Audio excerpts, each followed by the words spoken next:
Welcome to another exciting edition of Step Out with Bimpong, and this is your regular host, always in the driving seat, taking you to your destination of success. It's going to be another powerful Saturday.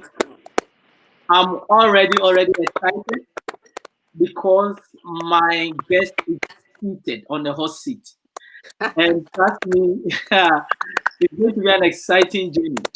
You see, this program, the Step Out TV show, is where we bring you what you have to read in the book in 1 hour. That is, we simplify issues based on your personal talent and career development, as well as entrepreneurship. And our aim is to change the mindset of people with a strategic focus on the African continent. And so far, so good. I'm loving this journey. Why? Because every day I'm learning. Now, to go straight to the point, we have designed 4 main programs for you. The first one is called Step Out with Bimpong, and that is what we are on now. The idea is to interview consultants, talented people, and experts to help shape your vision. The second one is called Step Out Authors Corner. This is where we interview people that have written books for them to share what the book is all about to the world. Then the third one is Step Out Youth Impact Zone. This is where we interview young people succeeding against all odds. Then the last one is what I call Step Out SME Focus. This is where we interview business owners and showcase their products and services. Today we are going to talk about how organizations are coping in this new era where globalization is the norm. So you can be in one country and in one organization, you can have about 10 people from different countries working in the same organization. That means different authors have come together to achieve a common goal. What are the good side of this and what are the bad side? What are the advantages and what are the disadvantages? We are here to look at it. So, for example, if you look at Ghana, and when I look at Accra is becoming too cosmopolitan. You've got Lebanese, you've got people from Thailand, you've got people from India and China, all over the place.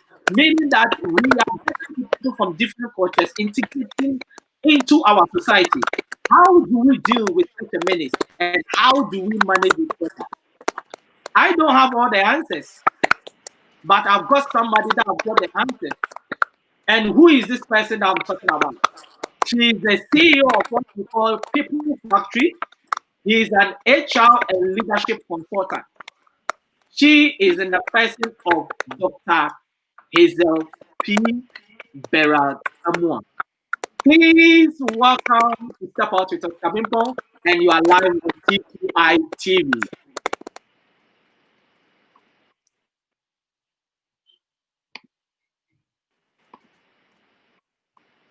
Yes, did you hear me? I said, please Yes, I did. welcome to Step Out with Bimpong, and you are live on T2i TV. Yeah, welcome. Yes, I could hear you loud and clear. Yes. How has your day been? It's been pretty much the usual Saturday for me, home with family, managing cleaning of the house, getting food ready and all that, studying, reading, sleeping, going cycling. So it's been a typical day for me, nothing extraordinary. I've been indoors or in my neighborhood the whole time. Wow, that sounds very interesting. It sounds like you are working in one hand, in the other hand, you are trying to relax as well. Yes.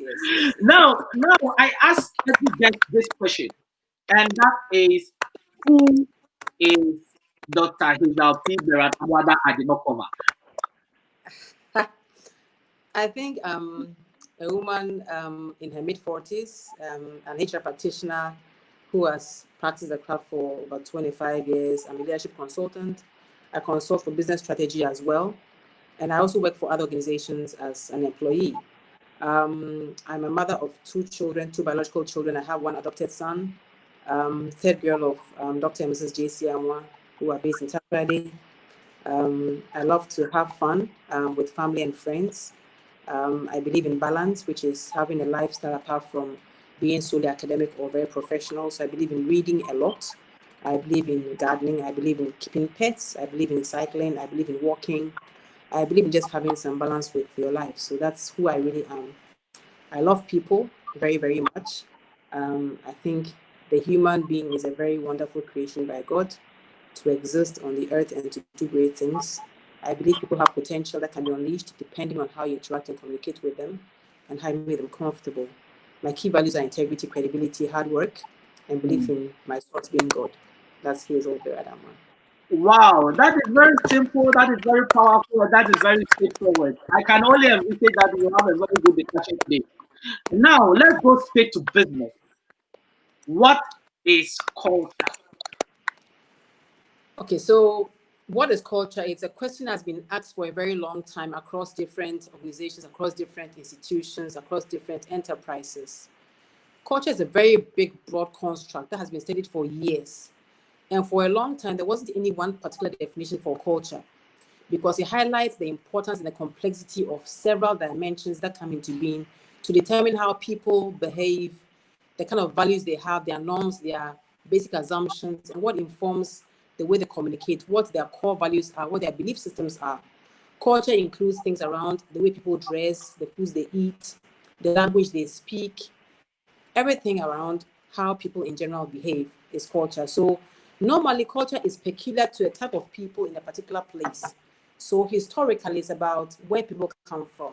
So you made a reference to the Lebanese and the Ghanaians and all kinds of cultures in Ghana today.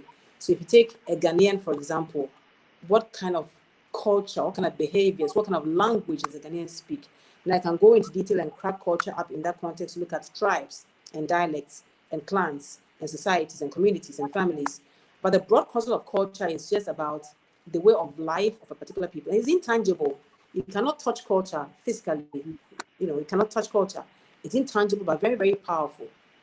It encompasses all kinds of things, including their habits, their traditions, how things have been passed on from one generation to the other. It can be viewed at a societal level, at a national level.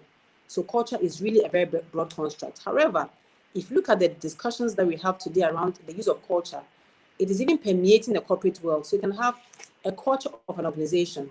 So, for example, Casa Preco, it has their own culture. You'd have any other organization having their own culture. Nike has its own culture, right? Nestle has its own culture. Diageo has its own culture. Danone has its own culture. Unilever has its own culture. Talo has its own culture. MTN, Vodafone, they have corporate cultures. Then you have functional culture. Functions being expertise in terms of professions. If you look at medicine, doctors have their own culture. Lawyers have their own culture. Engineers have their own cultures. I can go on and on. Every profession has its own culture. So culture is the way of behaving. If you take a medical doctor, just to give an example, for example, we know medical doctors are normally very hygienic, very clean, because they understand the impact of germs on the body or in the human system or any live animal or any plant. So doctors are known to be very clean people by a journalistic standard, all right?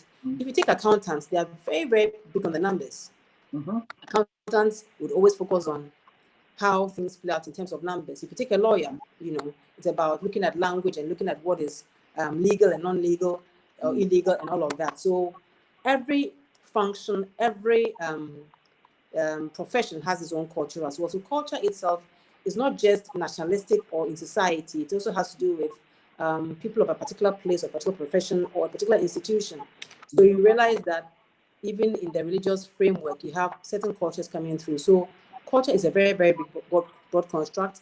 And over the years, it's been studied very, very, very largely. So it's simply about the way of life of a particular group of people belong to a particular, enterprise or institution. So that's culture. Wow, that is a broad view of culture from religion to corporate to even individuals, and I think that really explains it better. But now we are really talking about cross-cultural leadership in organizations. And from your definition of culture, I really want to ask that this culture, is it to the advantage of organization or to their disadvantage? Because we are not in a global space, and I'm living in London, and I tell you, if I go to work I've got Indians, white people, Chinese, all of us in one place. When you come to our canteen during lunchtime, you have different kinds of food because the Indian food is different. The Africans, we are here, the English is here. And is this the advantage of organizations or to the disadvantage? Great question. I think it depends on how you view culture and manage the dynamics of culture. Every individual has a unique strengths and weakness. Every individual has their unique strengths and weaknesses. These skills can be blended with skills of others to become something positive. In the same way, if not managed well, it can become very detrimental. Diverse cultural perspectives have several advantages to companies. For example, it promotes a larger pool of talent for people to draw from. When you have an Indian, a Chinese, an African, an American, an European in a room, they have different strengths and weaknesses that come from their natural culture. For example, the Indians have certain behaviors around being very sharp on numbers, their way of processing information. The Chinese have another way of internalizing stuff and then recreating stuff at a very fast pace. The African will look at things from a different perspective, look at it from diversity of culture, in terms of colors, in terms of music.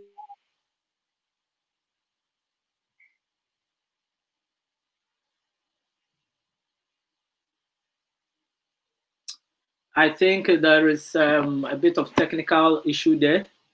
So we will wait for her to join us.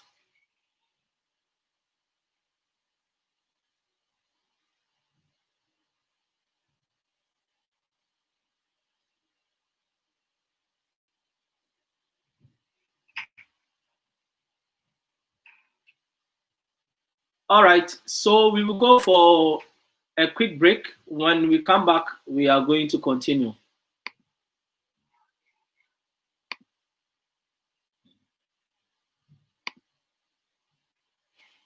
I'm excited because Step Out is back.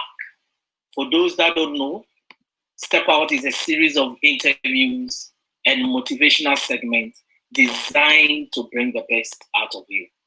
Therefore, we have designed 4 main programs for you. And the first one, which is the flagship program, Step Out with Oscar Bimpong. Step Out is Oscar Bimpong is where we interview experts, consultants, and talented people. The idea is to help shape your vision. The second one is Step Out SME Focus. This is where we interview business owners and showcase their products and services. Then the third one is Step Out Youth Impact Zone. This is where we interview young people succeeding against all odds. Then the last one is Step Out Authors Corner. This is where we give a. So she's back. Yes, I can hear you, Oscar.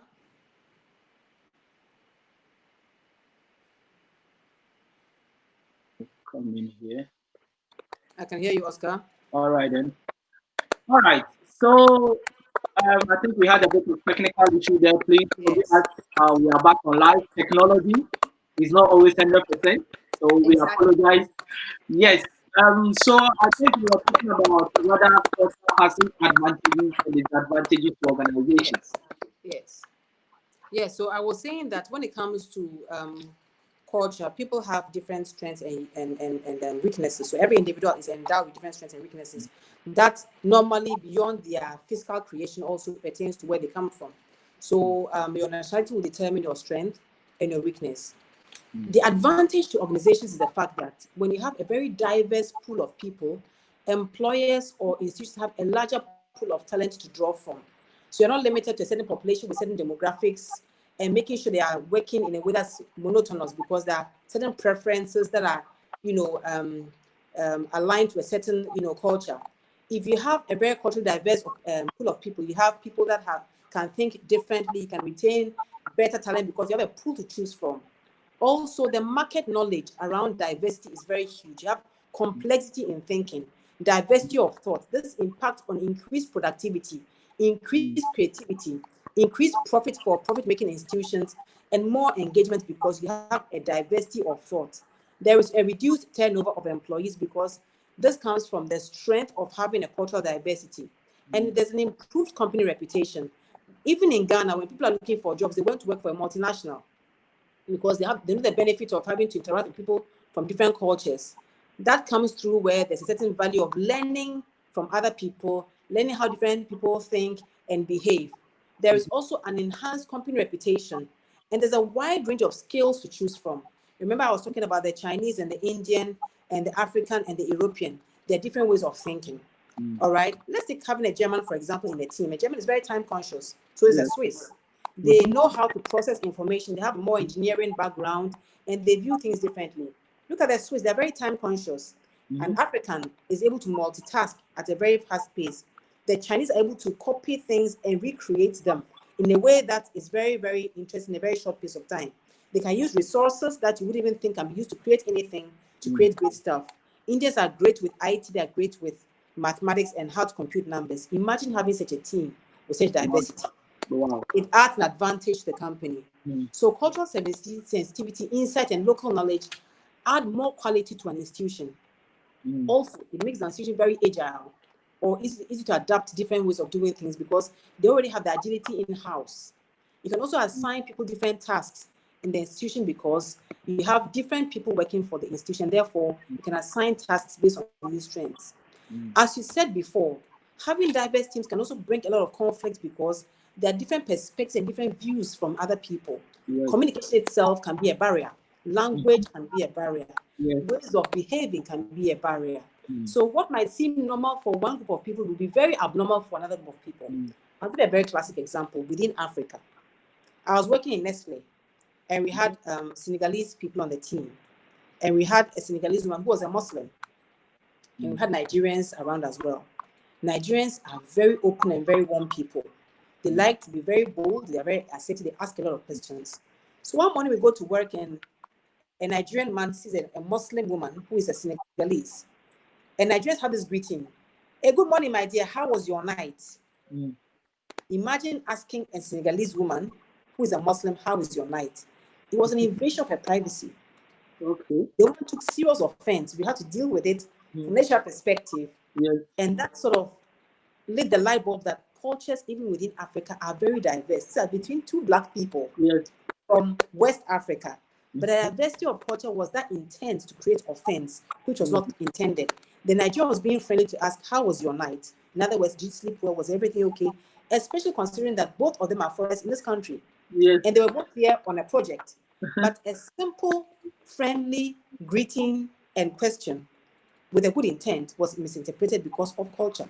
So imagine they were in a meeting discussing something bigger. Can you imagine the conflict because of the diversity of thinking? Besides, when you have culture that's so diverse, so many different types of culture, you have a burden of administration on the company for them to deal with having the orientation aligned across these groups. Sometimes there's unproductivity because there are two different diverse points of view who never seem to align. There's too much clashing among people. And then people will all want to be leaders because in my country, we do it this way, in my country, we do it this way, and everybody wants to be a leader. So that can be very counterproductive. And that does not help building, a very friendly workforce. So there has to be a conscious, purposeful effort when you have such diversity to be able to harmonize and bring them together to create understanding. Any company or institution or a group of people that have diversity of cultures have to be very conscious about teaching the pros and cons of having cultural diversity and also helping people to appreciate the other person's culture by providing reading material, videos, having workshops, doing immersion to help eliminate the potential cons of the cultural diversity and enhance the pros of the cultural diversity. So this is how I would view the benefits and the disadvantages of having cultural diversity in an institution. This sounds very interesting because that means there needs to be some great leadership when it comes to such an organization with diverse culture, isn't it? Absolutely, absolutely, absolutely, absolutely. My next question is, what is cross-cultural leadership? Okay. When that is, if you have to explain to an ordinary person on the street. Cross-cultural leadership is about having a proficiency or an intelligence around dealing with different cultures. So a leader, as we know, is somebody who is able to influence and inspire others to follow them, or to follow a particular vision or objective, or to follow a particular way of doing something. So that's a leader. Cross-cultural leadership suggests that that leader has the intelligence to be able to lead the diverse group of people from different places. Now, when we were growing up, 40 odd years ago, the most important intelligence then was IQ, intelligence quotient. And I remember in school, people would try to say you have a very high IQ, Yes. high IQ if you're intelligent, and your IQ is low if you're not very good with grasping things in the classroom. So that was IQ, cognitive ability. As we evolved in the world, we began to look at emotional intelligence, how you are self-aware of your actions, your words, your behavior on other people, and how other people's behavior and words also impact you, and how out of consciousness you make sure that your behavior and your words are tailored in a way that don't bruise another person.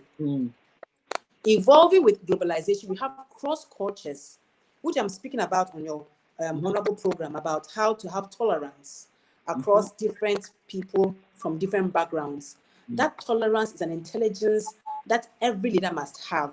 So cross-cultural leadership is suggesting, by its very definition and understanding, that you have to have a global literacy around this new leadership competence, which is cross-cultural across different nations globally, in a way that ensures success in leading and directing people to achieve a vision, to achieve a purpose, and to feel self-actualized. So cross-cultural leadership is very dense and very complicated. It takes time to develop a high level of cross-cultural leadership. And may I suggest and post on this program that being somebody who is intellectually strong, having high cognitive ability, having a high IQ does not automatically make you culturally sensitive or a cross-cultural leader. It takes a certain effort to be aware of where you come from, to respect another person's culture, to study it, to know the nuances, what is positive, what is offensive, and to be able to navigate your own culture, to be able to harmonize and blend with the other person's culture in a way that makes you inspire and influence them for greatness, as is the objective of every good leader. That's very powerful. But I want to really bring this one down, right?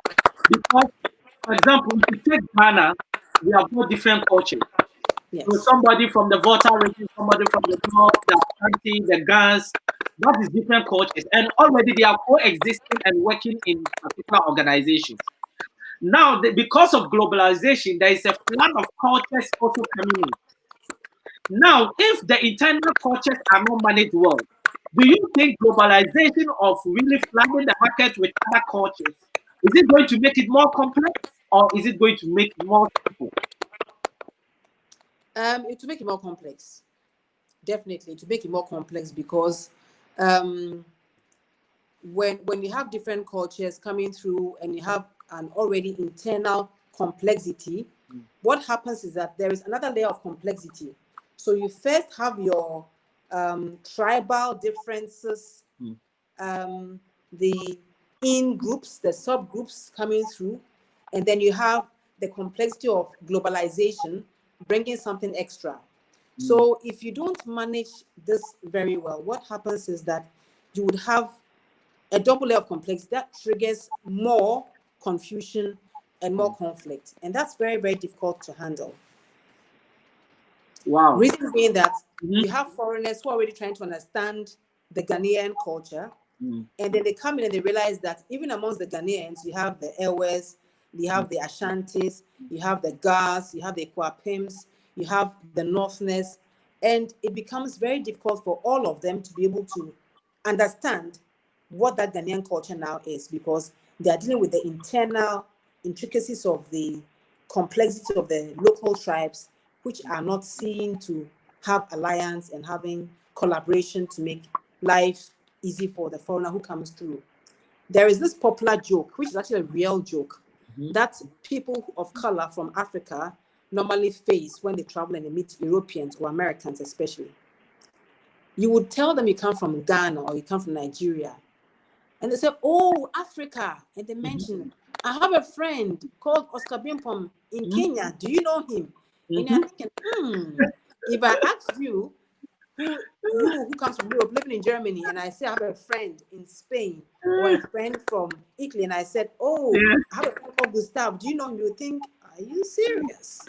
You know, so it's about that complexity in trying to understand the African continent as a whole, coming to Ghana, then dealing with so many tribes and the complexity. So internally as Ghanaians, we have to make a conscious effort to be able to smoothen our differences and really be out there facing, foreigners as one Ghanaian people in a way that provides a uniqueness in our pride as Ghanaians and uniqueness in our common values, such as humility, hardworking, being very accommodating and tolerant of others, and being people who want to see the prosperity of the land. So these are key values that Ghanaians generally have.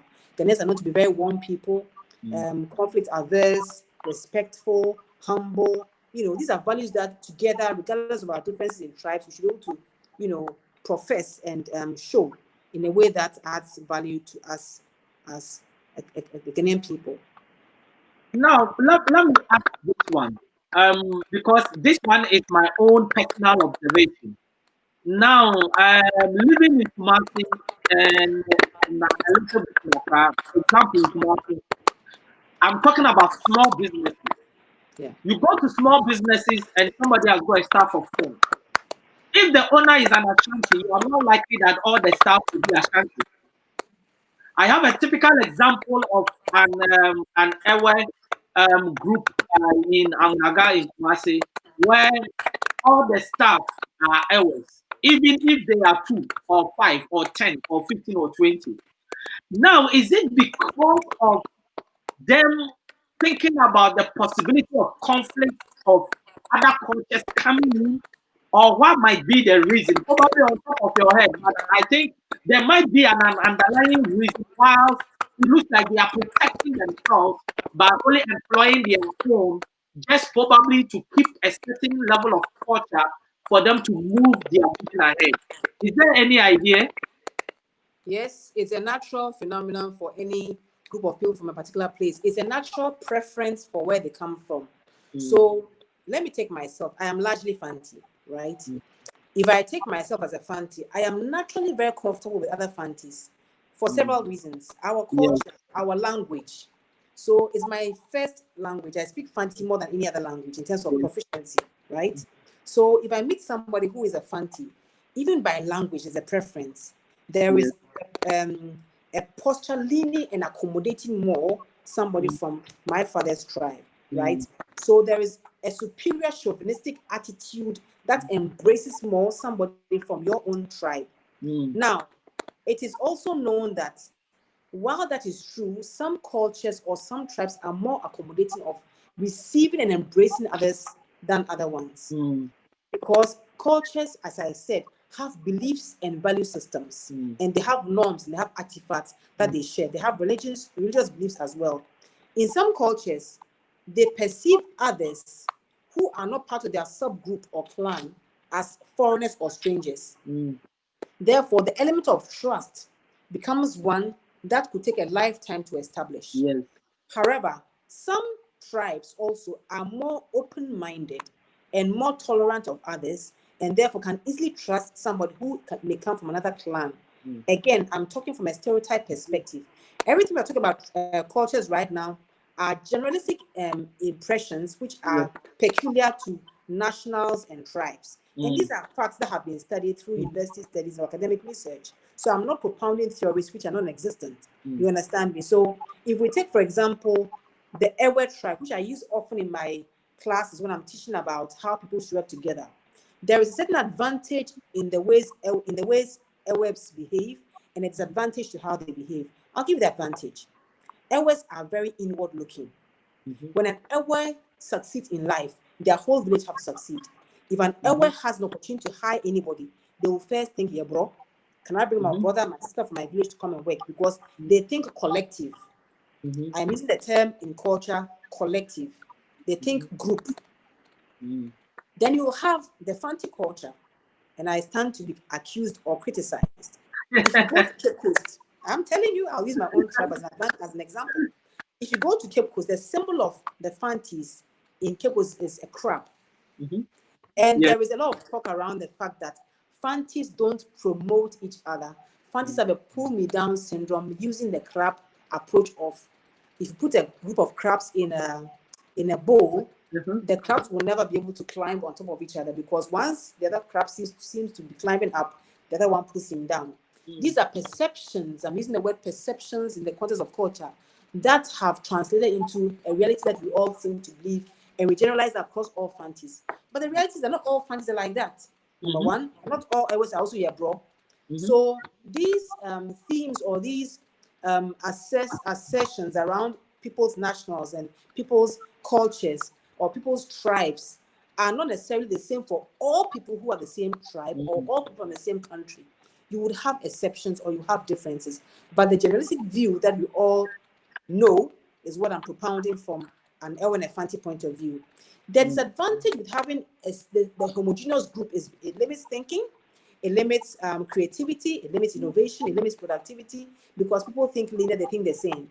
When you have diversity, you have people viewing things from different perspectives and bringing different dimension of thought to make a difference. So that's how the different tribes or different nationals can play out if you are having the same group in the same place. Wow, wow, wow, wow. I don't know why, because my missus comes from Cape Coast, so Cape Coast is my second home. And I don't know, that is why they've got that crab at Potikraba. That is a You bit see that crowd, right? It's iconic. It's very iconic. Yeah. that sounds interesting. Let's go straight. Let's move on. You know, stereotypes, prejudices, racism, and tribalism. It's all Yes, over the place. it And is. all these things have got its role in a corporate entity. Now, how does this influence cross-cultural leadership? Stereotypes are very dangerous, like poison. Mm, Stereotypes are limiting and disregard people's individuality. Stereotypes don't see the fact that people were created different and have talents. Stereotypes, as we just talked about Airways and Fantis, we stereotype them into groups and see them from that worldview that, oh, Airways are like this, oh, Ashantis are like that, oh, Fantis like this, oh, Ghanaians are like that, oh, Chinese are like that. Look at how we talk about Chinese. We see mm, the Chinese in one light. Oh, all Chinese are this way and that way and all of that. And we see Americans in a particular light and all of that. So stereotypes are very, very negative and derogatory assumptions. mm, What happens is that stereotypes blends into prejudice. All right. When you have these prejudices, they play out into the larger impact in racism, where there is a form of prejudice involving attitudes and behavior towards other members of a certain ethnic group or a certain nationality.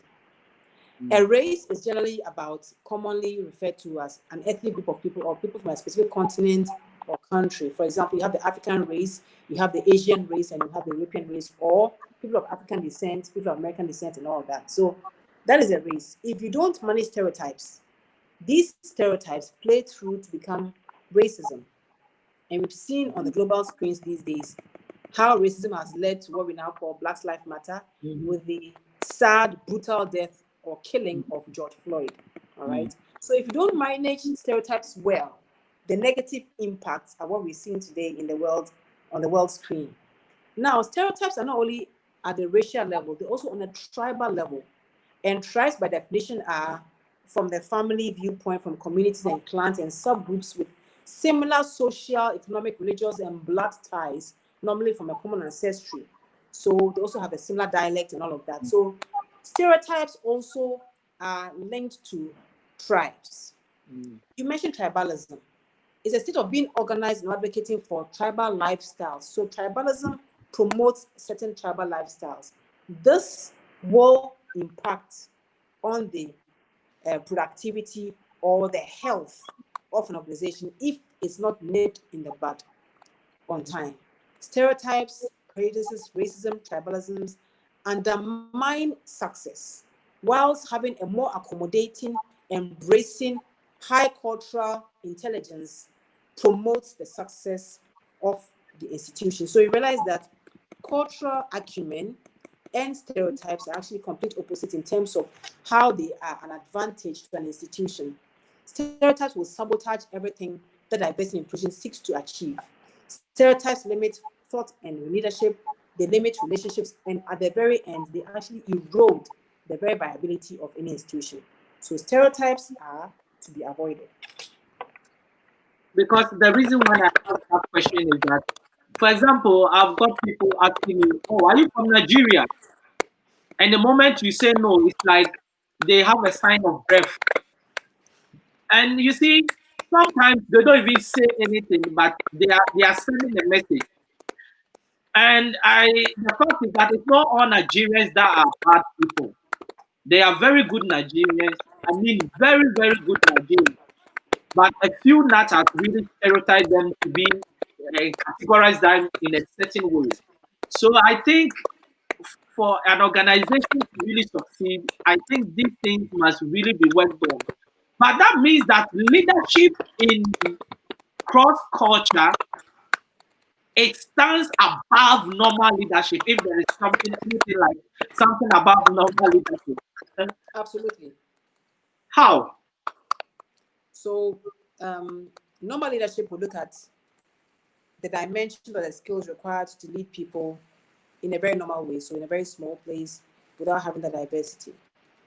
When you have cross-cultural leadership, as the discussion is about, there has to be a deliberate understanding, a deliberate posture to really look into other people's cultures, understand the profiles, understand one person's own profile, and then develop oneself to be able to accommodate and lead effectively. So you realize that when it comes to cross-cultural leadership, it has to be intentionally developed. Some people would have a natural propensity or natural disposition to be able to absorb or practice cross-cultural leadership in an easier way. The reason being that by nature, they're probably more empathetic and they are more self-aware. They are able to, show more kindness, and kindness is a skill that every manager should learn. Kindness is a foundation to cross-cultural leadership. All right. So if you're able to see things from other people's point of view, put yourself in other people's shoes, it makes that leadership development sharper. Right. So cross-cultural leadership is not ordinary. And a lot of leaders today working in multinational companies or leading cross-functional groups are not necessarily cross-cultural proficient. That is why they have problems of communication, to understand verbal and non-verbal cues of people of other cultures, to understand cultural backgrounds and why people behave the way they behave, because they are blind and not aware of the differences that other cultures present.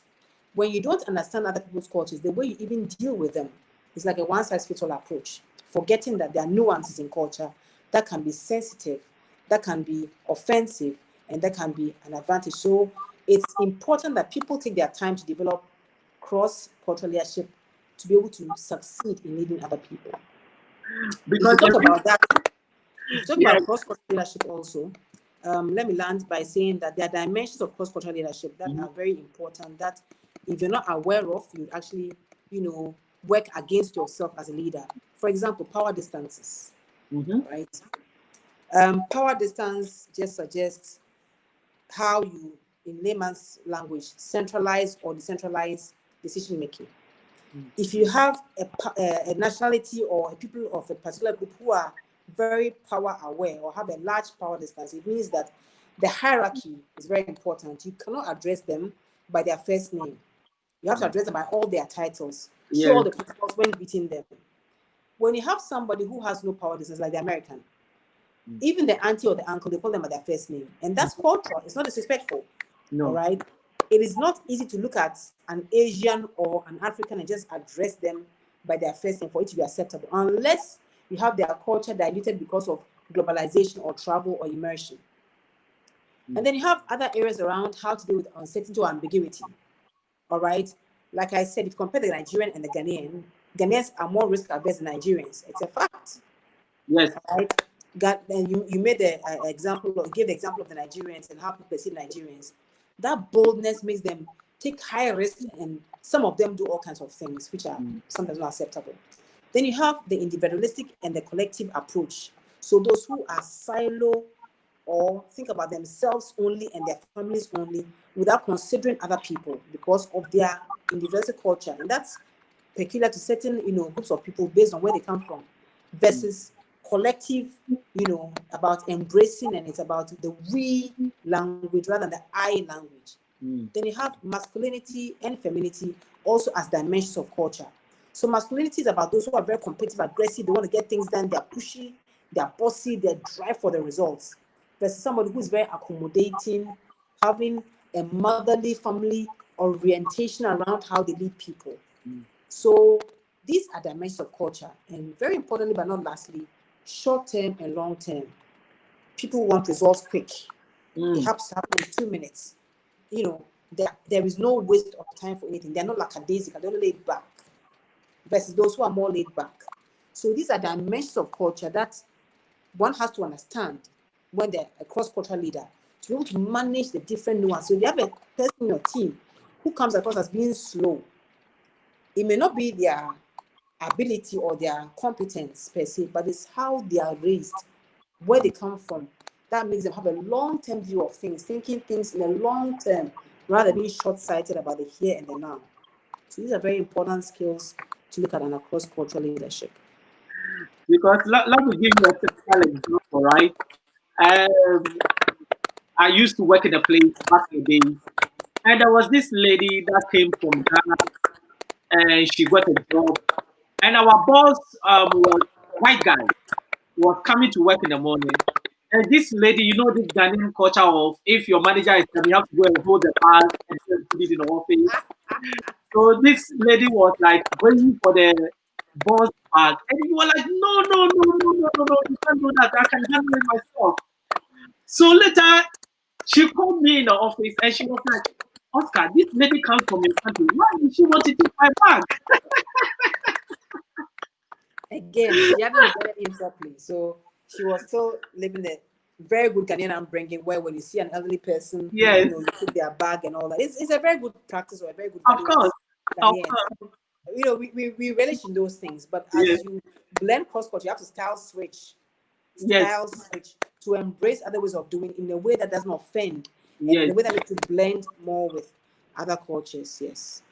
And it was strange for him, but I had to explain that look, it's a part of our culture. And he said, "Wow!" But what if the person runs away with my bag?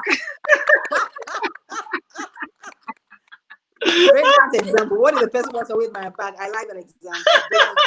Yeah, yeah, yeah, yeah. I say it will probably be a person that you know or a family member that will always do that. Absolutely. Okay, but this is a strange concept to me. All right, let's move on. What is cultural intelligence? Cultural intelligence is a very important intelligence that I spoke to about, and I've spoken about it for a while now. It's about the intelligence of being able to accommodate others from different backgrounds, understanding where they come from, demonstrating empathy for their peculiarity, and being able to style switch from your own natural culture to accommodate that culture in a way that is seamless for the person not to feel that you are different from them. Cultural intelligence is colorblind. Let me repeat that. Cultural intelligence is color blind. Wow. It is race blind. It is language blind.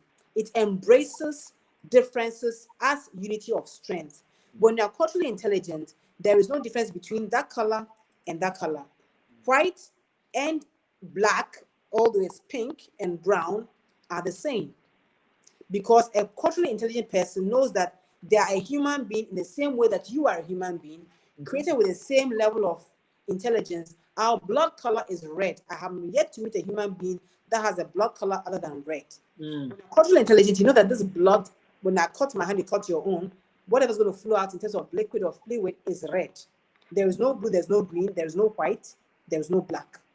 So cultural intelligence embraces and understands the diversity that comes with people from different places and respects and upholds and promotes that diversity to be an advantage rather than a detriment. Wow. When you're culturally intelligent, like I said before, it means that naturally you have emotional intelligence to be accommodating and empathetic towards another person from a different place. And I'll use a George Floyd example, and I'm not being, I'm not doing the Black Lives Matter promotion campaign on this show.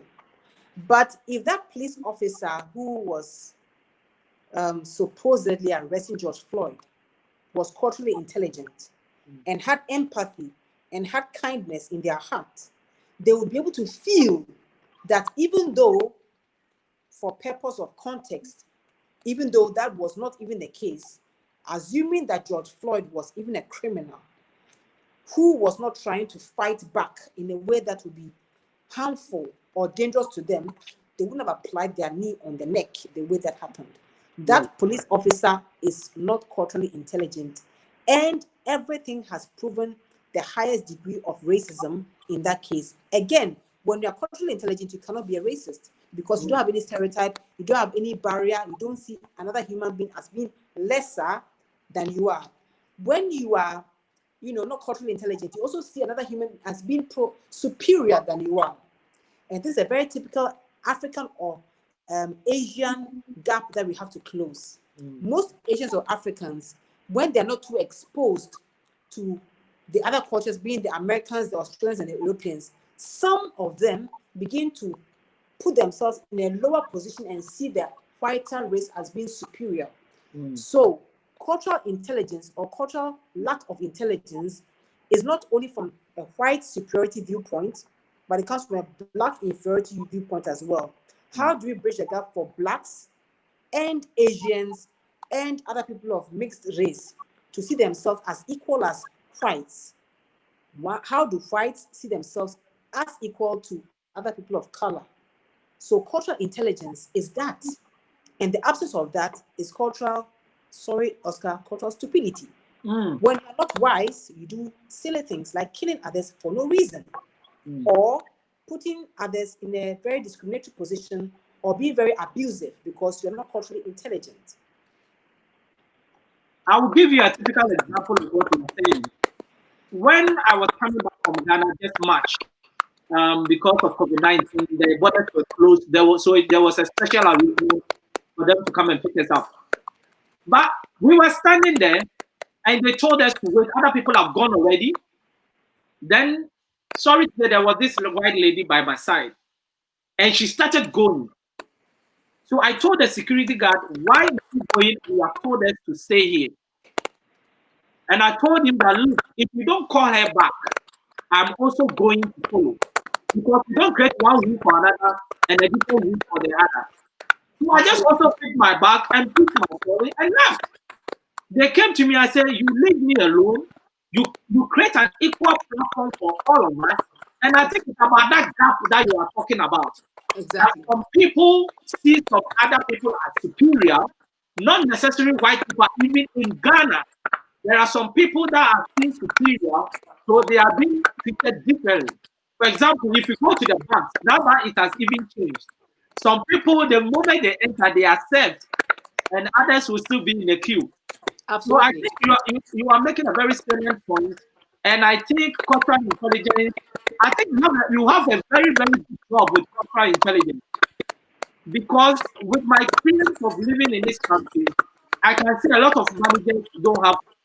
They are not culturally intelligent, because if you look at the way sometimes they teach you, they don't understand your culture, they don't understand, where you're coming from. For example, I can easily be punished for speaking because they say, oh, if there is a small confrontation at work, one of the things they use it against black people and people of color is that you are always raising your voice. But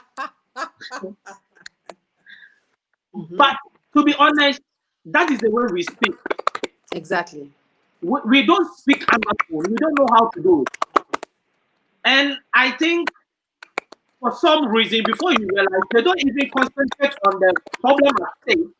They just use you just talking on top of your voice as an issue to punish you. Exactly. And I think you've got a very good business with this. And I think there's more training and development that needs to be done in this sector in terms Absolutely. of cultural intelligence.